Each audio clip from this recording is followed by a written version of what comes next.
so good morning guys होइन हिजो राति रोडको कन्डिसन चाहिँ कस्तो थियो सबै देख्यो हामी हल्का फुल्का भयो नि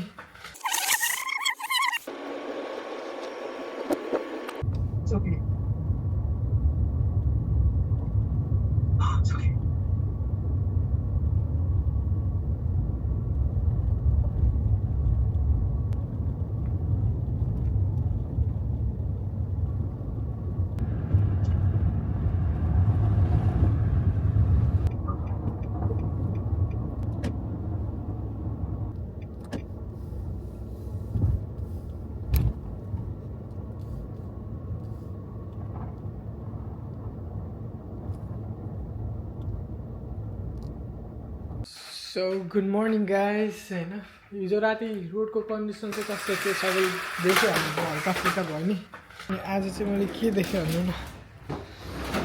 फाइनली डे 5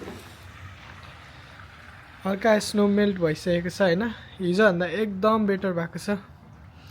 घाँसहरू देख्न थालेको छ अनि छतहरूमा पनि स्नोहरू अलिक कम भएको छ सो लेट्स गो तल गएर हेरौँ वाउ बाहिर चाहिँ त्यति साह्रो चिसो रहेनछ होइन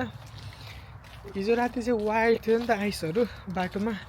तर आज एकदमै ब्युटिफुल राम्रो भइरहेको छ आइस पग्लेछ क्या हिजो र आजमै कति धेरै फरक भएको छ क्या हिजो त यो पुरै आइस थियो नि त तर अहिले यु क्यान सी घरहरूको छतहरूदेखि लिएर रुखहरू तातो पनि भएछ यार हल्का न्यानो पनि भएको छ आज सो आज चाहिँ ड्राइभ गर्न हिजो जतिको गाह्रो हुन्न गाइस त्यही हो खुसीको कुरा अनि भोलिदेखि अब स्कुलहरू पनि लाग्छ यो एक हप्ता त स्कुल पनि बिदा थियो हाम्रो अहिले त गाडीहरू मस्त कुदाइराखन् वाउ के हो यस्तो खतरा पगिरह दामी दामी दामी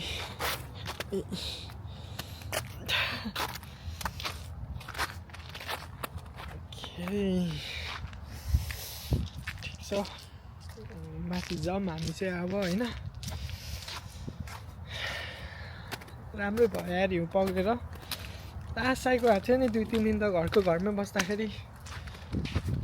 अहिले चाहिँ बल्ल बाहिर निस्किन पायो हिजो हल्का फुल्का बाहिरतिर डुलेर आएँ अब भोलिदेखि त कलेज पनि लाग्छ होइन रेगुलर डे स्टार्ट